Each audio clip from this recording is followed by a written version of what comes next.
খাওয়া হয়েছে? হ্যাঁ, খাওয়া হয়ে গেছে। তোমার খাওয়া হয়েছে? প্রবীর মণ্ডল। আলম, বহরমপুরে কোথায় বাড়ি তোমার? হ্যাঁ, আলম তোমাকে জিজ্ঞেস করছে, প্রবীর, যে বহরমপুরে তোমার বাড়ি কোথায়?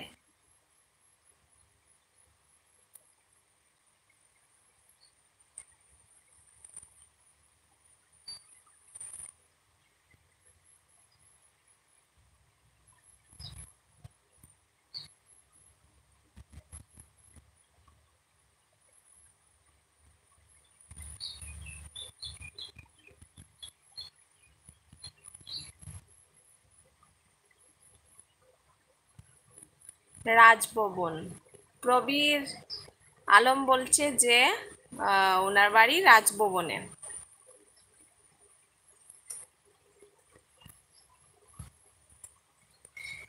আমি তো চিনি না, শুধু শুনছি তোমাদের কথা।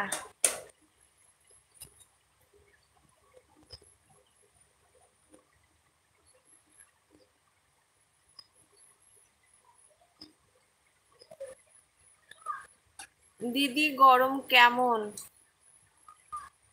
বহরমপুর, মুর্শিদাবাদ না উড়িষ্যা? ও, বহরমপুর বলছে যে মুর্শিদাবাদ না উড়িষ্যা সেটা বলছে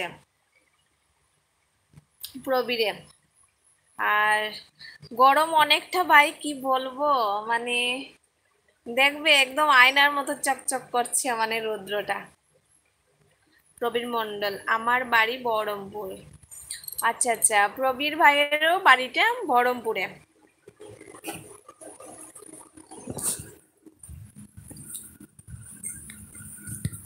দেখবে রৌদ্রটা কেমন, দেখো, দেখতে পাচ্ছ রৌদ্রটা একদম সবকিছু যেমন জলের মতো পরিষ্কার। দেখতে পেলে? আজকে মনে হচ্ছে 45 ডিগ্রি দিচ্ছে।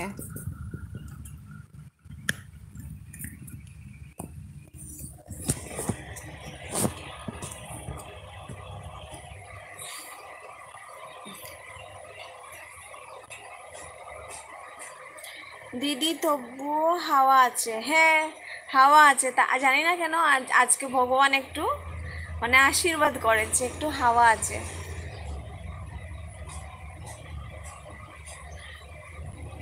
আর তোমাদের এখানে কেমন গরম? অনেকটাই হবে, কারণ কলকাতাতে পপুলেশনটা অনেকটা বেশি শুনেছি।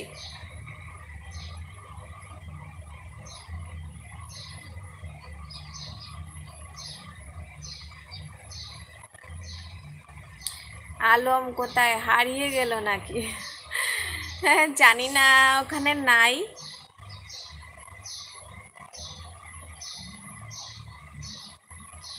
দেখো, তোমরা একই জায়গার মানুষ কিন্তু কেউ কাউকে চিনতে পারছে না।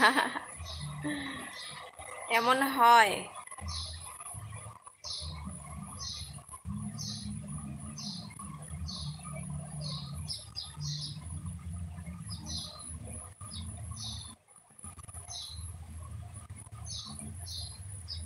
43-44 ডিগ্রি তাপমাত্রা কলকাতা থেকে আমরা 200 কিলোমিটার পেছনে আছি। ও, তাই নাকি? ও আচ্ছা আচ্ছা, তো অনেকটা দূরেই আছো।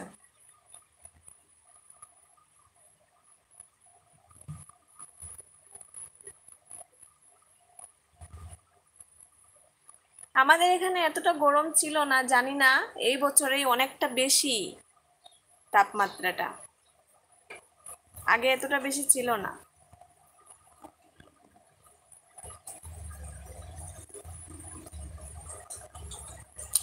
সঠিক ঠিকানা বললে ঠিকই চেনা যাবে। হ্যাঁ হ্যাঁ, একই জায়গায় থাকো তো, আর সঠিক ঠিকানা দিলে নিশ্চয়ই চেনা যাবে কোন জায়গায় আছে। তারপর দেখবে হঠাৎ করে এমন হবে, ওহো, তোমাকে তো চিনি, এই তো সেদিন দেখলাম, এমন মনে হয় না? এমন হয়।